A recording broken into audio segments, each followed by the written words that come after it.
So far, we've imported files into Python in the standard way only. In other words, we've left it to the default arguments or the default parser of the readCSV method to organize our data into a file object.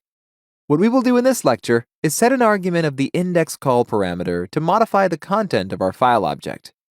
As we bring the data from our text file in the standard way, we can observe the default indexing value starting from 0 and running to 1042. At the same time, we see that we have a column called loan ID, which obviously contains the ID value for each loan registered in our dataset. As we scroll down, we can see that loan ID values go from 1 to 1043. For the moment, let's assume the loan ID values are all unique consecutive numbers, and that we are certain they can properly act as our index.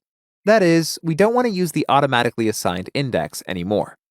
So, what we can do yet at the stage of importing our data is to assign the name of the column in question, loan ID, as an argument of the index underscore call parameter. The name of this parameter derives from index column.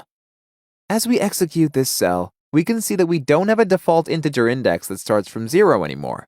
Instead, the same role has been taken by the loan ID column and its values.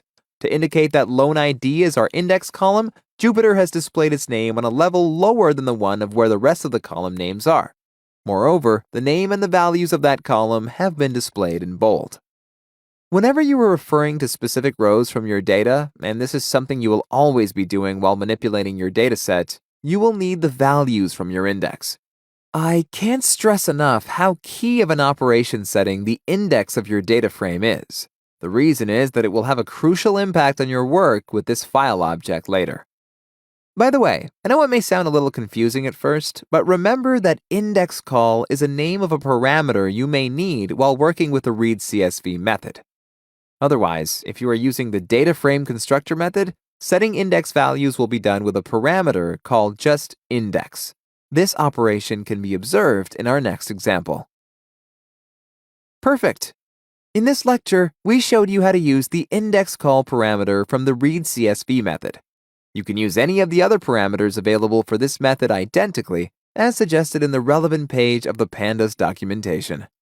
We hope you enjoyed watching this video. See you in the next one!